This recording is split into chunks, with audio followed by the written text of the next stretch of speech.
بسم اللہ الرحمن الرحیم۔ ہمارے چینل میں خوش آمدید۔ رات کے اندھیرے میں میں چپکے سے اپنے گھر سے نکلی تھی۔ اگر کوئی مجھے یوں آدھی رات کو جاتے ہوئے دیکھ لیتا تو نہ جانے کیا سمجھتا، لیکن بھلا مجھے کب کسی کی پرواہ تھی۔ میں اچھی طرح جانتی تھی کہ میرا وہاں جانا بہت ضروری ہے، بھلے آندھی طوفان بارشیں ہوں، لیکن مجھے ہر حال میں اس جگہ پر پہنچنا ہے۔ پھر جیسے ہی تیز تیز قدموں سے چلتے ہوئے میں اس گھر کے سامنے پہنچی تو ادھر ادھر دیکھ کر چپکے سے اس گھر کے کھلے ہوئے دروازے سے اندر چلی گئی۔ وہ آج بھی میرا انتظار کر رہے تھے۔ مجھے دیکھ کر عجیب انداز میں مسکرائے اور کمرے کی طرف جانے کا اشارہ کر دیا۔ جیسے ہی میں کمرے میں گئی، سامنے ہی تو وہ بیٹھی تھیں، جن کی طرف کوئی دیکھنا بھی پسند نہیں کرتا تھا، لیکن میں نہ صرف روزانہ ان کے پاس آتی تھی، ان کی خدمت کرتی تھی، بلکہ ان کو وہ مرہم لگانا بھی میری ہی ذمہ داری تھی، اور میں اپنی ذمہ داری نبھا کر بہت خوش تھی۔ آخر کو بدلے میں انہوں نے میری راتوں رات قسمت بدل ڈالی تھی۔ مجھے فرش سے اٹھا کے عرش پر بٹھا دیا تھا۔ میں ہر رات بڑی پابندی سے اس گھر میں آتی۔ سب گھر والوں سے میں نے جھوٹ کہہ رکھا تھا کہ میں اس پراسرار گھر میں کیا لینے آتی ہوں۔ کوئی بھی میرا راز نہیں جانتا تھا۔ میرا نام بانو ہے، ایک غریب گھر سے تعلق رکھتی تھی۔ باپ ایک ایکسیڈنٹ میں معذور ہو گیا تو بستر سے جا لگا۔ ماں نے بھی سلائیاں کر کر کے اپنی آنکھیں کمزور کر لیں۔ 5 بچوں کی ذمہ داری ان کے نازک کندھوں پر آ گری تھی۔ ایسے میں ان کی سب سے بڑی بیٹی تھی۔ انہیں یوں پریشان صورت لیے سارا دن سلائی مشین پر جھکے ہوئے دیکھتی تو غم سے نڈھال ہو جاتی۔ اب میں نے اپنے گھر کے لیے کچھ کرنے کا سوچ لیا تھا۔ بھلے ہی کچھ بھی ہو، مجھے کہیں نہ کہیں نوکری کرنی ہوگی۔ بھلے میں کسی کے جھاڑو برتن دھوؤں، ہانڈی روٹی کروں، لیکن اماں کو یوں اکیلے گھر چلاتے ہوئے نہیں دیکھوں گی۔ جس طرح سے وہ اپنی کمزور آنکھوں سے محلے والوں کے کپڑے سلائی کر کے انہیں دیتی ہیں، تو عورتیں طرح طرح کی باتیں انہیں سناتی ہیں کہ تمہیں غریب سمجھ کر ہم اپنے کپڑے دے دیتے ہیں، ورنہ تمہاری سلائیاں ٹیڑھی میڑھی ہمیں بالکل پسند نہیں آتی۔ اماں کو اس بڑھاپے میں یوں ذلیل ہوتے ہوئے دیکھنا مجھے سخت ناگوار گزرتا تھا۔ چھوٹے بہن بھائیوں نے تو کبھی اسکول کا منہ بھی نہیں دیکھا تھا۔ وہ یوں ہی گلیوں میں آوارہ کھیل کود کر بڑے ہو رہے تھے۔ پھر اس دن میں پہلی دفعہ گھر سے نکلی۔ میرا رخ ان پوش علاقوں کی طرف تھا جہاں پر بڑے بڑے بنگلے بنے ہوئے تھے۔ میں پڑھی لکھی بھی نہ تھی، اسی لیے میرا ارادہ تھا کہ میں کسی گھر میں نوکری کا کام دیکھ لوں گی۔ ہانڈی روٹی جھاڑو برتن مجھے سب اچھے طریقے سے کرنا آتا تھا، لیکن جیسے ہی ایک گھر میں گئی تو وہاں کی بیگم صاحبہ مجھے دیکھ کر ناک منہ چڑھاتے ہوئے کہنے لگی، تمہارا تو حلیہ ہی اس قدر گندا ہے، تم گھر کی صفائی بھی ایسی ہی کرو گی۔ مجھے صاف ستھری ملازمائیں رکھنے کی عادت ہے، تمہیں تو میں کام پر نہیں رکھوں گی۔ انہوں نے مجھے صاف جواب دے دیا۔ اب میں ان سے مایوس ہو کر دوسرے بنگلے پر گئی، لیکن انہوں نے بھی کہہ دیا کہ ہمیں فی الحال کسی ملازمہ کی ضرورت نہیں ہے۔ پورا دن اس پوش علاقے کی گلیوں میں خاک چھانتی رہی، لیکن مجھے کہیں بھی جھاڑو پونچھے کا کام نہ ملا۔ نا امیدی اور مایوسی کی کیفیت میں گرفتار میں گھر واپس آئی۔ اماں مجھے دیکھتے ہوئے کہنے لگی، نوکری کرنا اتنا آسان بھی نہیں ہے، سب سے بڑا کام تو اسے پانا ہے۔ تم سے پہلے میں بھی کئی جگہ پر جا کر اپنے لیے کام مانگ چکی ہوں، لیکن آج کل ہر کوئی اپنی جان پہچان والی عورتوں کو ملازمت دیتا ہے۔ لیکن میں ہمت ہارنا نہیں چاہتی تھی، اسی لیے روزانہ ہی کہیں نہ کہیں نوکری کی تلاش میں ان اونچے اونچے بنگلوں اور کوٹھیوں کی طرف نکل جاتی، لیکن روزانہ ہی مایوس چہرہ لے کر میں گھر واپس آتی تھی۔ اس دن کام ڈھونڈتے ڈھونڈتے مجھے رات ہو گئی، لیکن آج پھر نا امید میں پیدل ہی پیدل گھر کی طرف جا رہی تھی جب کسی نے میرا راستہ روکا۔ سامنے کھڑا ایک شخص بڑی عجیب سی نظروں سے دیکھتے ہوئے مجھے کہنے لگا، لڑکی میں روزانہ تمہیں یہاں سے آتے جاتے دیکھتا ہوں، کیا تم کسی کام کی تلاش میں ہو؟ میں نے اس بات میں سر ہلا دیا۔ کہنے لگی، ہاں بھائی، مجھے کام چاہیے، کیونکہ ہمارے گھر کے حالات بہت خراب ہیں۔ گھر میں چھوٹے بہن بھائی بھوکے بیٹھے رہتے ہیں، ابا بھی معذور ہیں، جبھی تو میں کام ڈھونڈ رہی ہوں۔ میں بڑی مایوس نظروں سے اس آدمی کو دیکھ رہی تھی۔ پھر وہ کہنے لگا، لڑکی، تمہارے لیے میرے پاس ایک کام ہے، لیکن اس کام کے لیے تمہارے اندر ہمت اور حوصلہ ہونا چاہیے۔ کیا تم یہ کام کرنے کے لیے رضامند ہو؟ میں جو اتنے دنوں سے خوار ہو رہی تھی، فوراً ہی بغیر سوچے سمجھے کہنے لگی، ہاں کیوں نہیں، میں ہر کام کرنے کے لیے تیار ہوں، بھلے ہی مجھے کسی مردے کو نہلانا پڑے، لیکن میں پیسے کمانے کے لیے سب کام کروں گی۔ وہ دیر تک میرے چہرے کو دیکھتا رہا، پھر کہنے لگا، اچھا ٹھیک ہے، آؤ میرے ساتھ۔ رات بھی گہری ہو گئی تھی، ہر سو کالا اندھیرا چھانے لگا تھا، لیکن میں نوکری کی تلاش میں اس آدمی کے پیچھے پیچھے جانے لگی۔ اتنے دنوں بعد تو تھوڑی امید بندی تھی۔ ایسے لگتا تھا آج گھر جا کر میں اماں کو یہ خوشخبری سناؤں گی کہ مجھے نوکری مل گئی ہے۔ اب وہ آدمی تو مجھے اپنے ساتھ لے کر جائے ہی چلا جا رہا تھا۔ میں کچھ گھبرا گئی کیونکہ کالونی سے بہت آگے نکل آئی تھی۔ پھر خوفزدہ سی اس سے کہنے لگی، یہ تم مجھے کہاں لے کے جا رہے ہو؟ کیا تمہارا گھر یہاں سے بہت دور ہے؟ اچانک ہی وہ پلٹا۔ ناظرین، اگر آپ کو آج کی یہ کہانی اچھی لگی ہو تو ویڈیو کو لائک ضرور کریں۔ اگر آپ کو ایسی دہشت ناک دل کو جکڑ دینے والی کہانیاں پسند ہیں تو ایسی ایک کہانی روزانہ سننے کے لیے ہمارے چینل کو سبسکرائب کریں۔ پھر کہنے لگا یہ راستہ تھوڑا دشوار ضرور ہے، لیکن اگر تمہیں یہ نوکری مل گئی تو تمہاری قسمت بدل جائے گی۔ اتنے پیسے ہاتھ آئیں گے کہ نہ صرف تمہارے محلے والے رشتہ دار بلکہ وہ لوگ جو تم سے بات کرنا بھی پسند نہیں کرتے خود تمہارے گھر آ کر پوچھیں گے کہ تمہاری قسمت کیسے بدلی۔ وہ جس پراسرار انداز میں یہ باتیں کر رہا تھا، اب میں اسے کچھ بھی نہ کہہ پائی۔ چپ چاپ خاموشی سے اس کے پیچھے چلتی رہی۔ اب وہ مجھے لے کر ایک عجیب سی جگہ پر آ گیا۔ آس پاس پھیلا سناٹا، سامنے موجود اس بڑی سی حویلی پر چھائی پراسراریت دیکھ کر میرے اوسان خطا ہو گئے تھے۔ اس میں تو ڈھیر سارے لوگ موجود تھے۔ مجھے اندر آتے ہوئے دیکھا تو سب عجیب سی نظروں سے مجھے دیکھنے لگے، لیکن میں خاموشی سے اس شخص کے پیچھے پیچھے جا رہی تھی۔ اب وہ مجھے لے کر ایک کمرے میں داخل ہوا۔ کمرے کی حالت عجیب ہو رہی تھی، جیسے کئی سالوں سے اسے صاف نہ کیا گیا ہو، لیکن بستر پر چادر اوڑھے ایک وجود لیٹا ہوا تھا۔ اس کی میلی چادر اور کمرے سے اٹھنے والی بدبو بتا رہی تھی کہ یہاں پر کس قدر گندگی ہے۔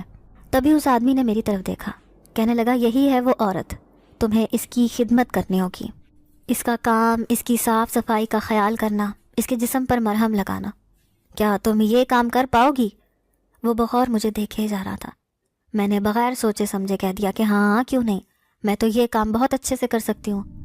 میری بات سن کر وہ کہنے لگا سوچ لو لڑکی، اسے دیکھ کر بعد میں مکر نہ جانا کہ تم یہ کام نہیں کر سکتی۔ لیکن میں نے اسے یقین دلایا کہ نہیں، ایسا کچھ نہیں ہوگا، میں اس عورت کی خدمت کرنے کے لیے تیار ہوں۔ میں سمجھ رہی تھی کہ یہ کوئی بیمار عورت ہوگی جسے میری مدد کی ضرورت ہے، لیکن اس آدمی کی اگلی بات نے مجھے چونکا دیا جب وہ کہنے لگا کہ ہم اس کے پاس نہیں جا سکتے، نہ ہی یہ ہم سے بات کرتی ہے۔ اس کے جسم کا مرہم تمہیں خود یہاں سے دور پہاڑوں کے پیچھے ایک عامل رہتا ہے، اس سے لے کر آنا ہوگا۔ وہ عامل بدلے میں تمہیں چند ایسی چیزیں بتائے گا جن سے کرنے کے بعد وہ مرہم تمہارے حوالے کرے گا۔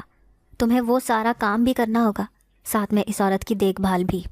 اگر تم یہ کام کر سکتی ہو تو مجھے بتا دو، اس کام کا میں تمہیں اچھا خاصا معاوضہ دوں گا، راتوں رات تمہاری قسمت بدل جائے گی۔ لیکن وہ پیسے تمہیں 1 مہینے بعد ملیں گے، جب یہ عورت صحت یاب ہو جائے گی تب۔ اب وہ میرے جواب کا منتظر تھا۔ پیسوں کا سن کر تو خوشی سے میری باتیں کھل گئیں۔ میں سوچ بھی نہیں سکتی تھی کہ مجھے ایسا کام ملے گا جس سے میں امیر ہو سکتی تھی، اپنے گھر کے حالات بدل کر اماں کی سلائی سے جان چھڑوا سکتی تھی، ابا کا کسی سرکاری ہاسپٹل میں کسی اچھے شہر کے بڑے ہسپتال سے علاج کروا سکتی تھی۔ میں نے اس آدمی سے وعدہ کر لیا کہ بھلے آندھی طوفان بارشیں کچھ بھی ہو، میں اس عورت کی خدمت کرنے اس حویلی میں ضرور آیا کروں گی۔ میری بات سن کر اس نے اس بات میں سر ہلایا اور اس کے اوپر کی چادر ہٹا دی۔ وہ عورت اپنی کالی سیاہ آنکھوں سے مجھے دیکھ رہی تھی، لیکن میں نے بمشکل اپنے منہ سے نکلنے والی اس چیخ کو روکا تھا، کیونکہ اس کی حالت بہت عجیب و غریب تھی۔ سر پر چھوٹے چھوٹے بال، پورا جسم ایک عجیب سی بیماری میں مبتلا، ایسے لگتا تھا جیسے کئی دن سے وہ نہائی ہی نہ ہو۔ میلی کچیلی حالت میں اس بستر پر پڑی تھی۔ جب میری نظر اس کے خوفناک چہرے پر پڑی تو میرے حواس اڑ گئے۔ وہ اپنی سفید آنکھوں سے مجھے دیکھے جا رہی تھی۔ اس کی حالت دیکھ کر میں سہم گئی تھی۔ پھر وہ کہنے لگا کہ یہ کوئی بھی اپنا کام خود نہیں کر سکتی، اس لیے تمہیں اس کو سنبھالنا ہوگا۔ یوں سمجھ لو کہ اسے سنبھالنے، اس کی دیکھ بھال کرنے کا ہم تمہیں منہ مانگا انعام دیں گے۔ یہ کام جتنا دیکھنے میں آسان لگ رہا تھا، کرنے میں اتنا ہی مشکل تھا، لیکن مجھے بھی کئی ایسی چیزوں کی ضرورت تھی، کئی ایسے خواب آنکھوں میں سجا کر میں اپنے گھر سے کام کی تلاش میں نکلی تھی۔ آج جب اتنے مہینوں بعد مجھے کچھ کام کا آسرا ملا تھا تو میں اس کام سے ہاتھ نہیں دھونا چاہتی تھی۔ اب میں نے اس آدمی سے کل آنے کا وعدہ کر لیا۔ گھر جا کر میں نے اماں سے کہا کہ اماں مجھے ایک نوکری مل گئی ہے۔ اماں بھی خوش ہو گئیں، ابا کے چہرے پر بھی مسکراہٹ آ گئی۔ میں سوچنے لگی کہ انہیں کیسے میں یہ بتاؤں کہ مجھے اس بستی سے بہت دور ایک ایسی جگہ پر کام ملا ہے جہاں پر پراسرار سے لوگ رہتے ہیں، اور وہ عورت جو بہت خوفناک شکل والی ہے، اس کی دیکھ بھال مجھے کرنی ہوگی۔ اس آدمی نے کہا تھا کہ مجھے رات کو وہاں آنا ہوگا، اس لیے جیسے ہی رات ہوئی میں دھیمے دھیمے قدموں سے چلتی ہوئی وہاں پر پہنچ گئی۔ گھر آج بھی لوگوں سے بھرا ہوا تھا، لیکن ان سب کو دیکھ کر ایسے لگتا تھا جیسے وہ کسی صدمے میں ہوں۔ بس سب لوگ صحن میں بیٹھے رہتے تھے۔ جیسے ہی میں اندر آئی تو سب مجھے دیکھنے لگے۔ میں بری طرح گھبرا گئی۔ سب کی نظروں سے بچ کر جلدی جلدی اسی کمرے میں چلی گئی جہاں پر وہ عورت موجود تھی۔ پھر ایک نقاب پوش عورت اندر آئی، کہنے لگی یہ جڑی بوٹیوں والی دوائی جو شیشے کی بوتل میں رکھی ہے، اسے تم نے اس کے پورے جسم پر لگانا ہے۔ چلو یہ میری شلوار ہے۔ میں نے سر ہلا دیا۔ پھر وہ دوائی اس کے پورے جسم پر لگانے لگی جہاں پر عجیب و غریب سے زخم بنے ہوئے تھے۔ نہ جانے اس عورت کو کیا ہوا تھا، بستر پر لیٹی تھی، اس کے وجود سے ایک عجیب سی بدبو آ رہی تھی۔ جیسے ہی میں نے وہ دوائی لگائی تو ابھی آدھے جسم پر ہی اس کی دوائی لگی تھی کہ وہ ختم ہو گئی۔ اب میں پریشان سی بیٹھی تھی۔ وہ آدمی اندر آیا اور کہنے لگا کہ اب اس دوائی کو لانے کے لیے تمہیں اسی جنگل میں موجود وہ جو سب سے آخر میں پہاڑیاں ہیں ان کے پیچھے وہ عامل رہتا ہے، اس کے پاس جانا ہوگا۔ وہ ہمارے پورے خاندان کو جانتا ہے، اسی لیے ہم میں سے کوئی بھی اس کی دوائی لینے وہاں نہیں جاتا۔ اگر تم ایک انجان لڑکی بن کر وہاں جاؤ گی تو وہ تمہیں اس کی دوائی دے دے گا۔ میں نے اسے کہا کہ ٹھیک ہے، میں اس کی دوائی لے کر آتی ہوں۔ اب میں اس جنگل کے راستے آدھی رات کو اسی عامل کے پاس جا رہی تھی۔ حالانکہ مجھے عجیب سا خوف بھی محسوس ہو رہا تھا، لیکن پیسوں کے لالچ اور گھر کے حالات بدلنے کی خواہش نے مجھے کچھ سوچنے ہی نہ دیا۔ ابھی میں قدموں سے آہستہ آہستہ جنگل پار کرنے کی کوشش کر رہی تھی جب ایسے محسوس ہوا جیسے سامنے درخت کے پیچھے کوئی چھپا ہوا ہے۔ میں بری طرح گھبرا گئی۔ اس کی لال لال سی آنکھیں درخت کے پیچھے سے مجھے جھانک جھانک کر دیکھ رہی تھیں۔ جب میں اس کے قریب سے گزر کر جانے لگی تو اچانک سے اس نے میرا ہاتھ تھاما اور مجھے کھینچ کے اپنے سامنے کر لیا۔ وہ ایک عورت تھی جو بھیانک تاثرات لیے اپنے بڑے بڑے دانت نکال کر مجھے دیکھ رہی تھی۔ پھر کہنے لگی پچھتاؤ گی اس عورت کو صحیح کر کے، تم بہت زیادہ پچھتاؤ گی۔ چھوڑ دو، بھاگ جاؤ اپنے گھر، واپس بھاگ جاؤ۔ اگر وہ عورت ٹھیک ہو گئی تو تباہی مچا دے گی۔ میں اس کی بات سن کر بری طرح گھبرا گئی۔ جلدی سے اسے دھکا دے کر آگے بھاگنے لگی۔ سر پر پاؤں رکھ کر دوڑتے دوڑتے مجھے پتہ ہی نہ چلا کہ کب میں نے جنگل پار کر لیا۔ ایسے محسوس ہوتا تھا جیسے وہ عورت میرا پیچھا کر رہی ہے۔ آخر اس نے ایسا کیوں کہا تھا؟ لیکن مجھے تو ڈھیر سارے پیسے چاہیے تھے، دولت کی ضرورت تھی، اسی لیے تو میں یہ سب کر رہی تھی۔ اب میں نے اس کی باتوں کو سوچنا چھوڑ دیا اور پہاڑوں کے اوپر آ کر اس عامل کے آستانے کو تلاش کرنے لگی۔ میں نے دیکھا کالے رنگ کے کپڑوں میں ملبوس ایک جھونپڑی کے سامنے دو آدمی کھڑے تھے۔ وہ بالکل سیدھے سپاٹ ایسے کھڑے تھے جیسے ان کے جسم میں جان ہی نہ ہو۔ میں گھبرا گئی کہ کہیں یہ مجھے کوئی نقصان نہ پہنچا دے، لیکن پھر اپنی چادر سے نقاب کرتی میں ان کے سامنے چلی گئی۔ اب ان میں سے ایک کھڑا آدمی کہنے لگا، کیوں لڑکی یہاں کیوں آئی ہو؟ تو میں کہنے لگی کہ مجھے ایک دوا چاہیے، میں دور بنی ایک حویلی سے آئی ہوں۔ پھر اسی آدمی جس نے مجھے بھیجا تھا اس کی دی ہوئی انگوٹھی میں نے اس عامل کو دکھا دی، جسے اس نے ایک دم سے میرے ہاتھ سے لے لیا۔ پھر بڑی لالچی اور مسکراتی ہوئی نظروں سے اس انگوٹھی کو دیکھنے لگا۔ مجھے دیکھ کر کہنے لگا کہ یہ انگوٹھی تو میرے لیے بہت قیمتی ہے، میں کب سے اس کی تلاش میں تھا۔ لڑکی تمہیں کس کے لیے دوائی چاہیے؟ میں دینے کے لیے تیار ہوں۔ لیکن اس آدمی نے سختی سے منع کیا تھا کہ مجھے اس عمل سے اس عورت یا ان کے گھر والوں کے بارے میں کوئی ذکر نہیں کرنا۔ تبھی میں نے اسے بہانہ بنا دیا کہ مجھے اپنی مالکن کے لیے یہ دوا چاہیے، اسی نے مجھے یہ انگوٹھی دی ہے۔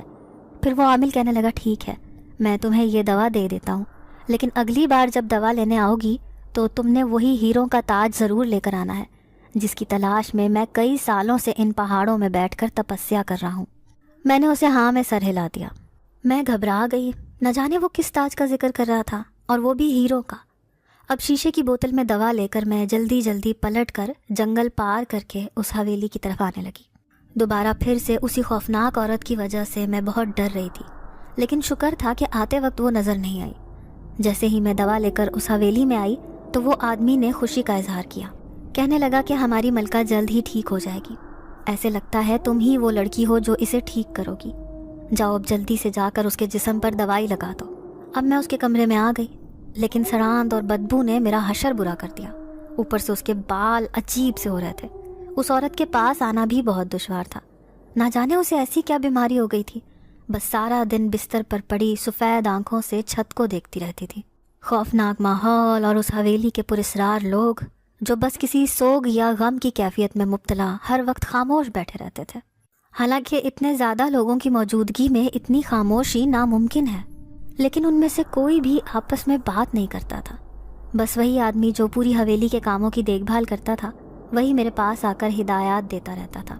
آج میں پہلی ڈیوٹی دے کر گھر جا رہی تھی۔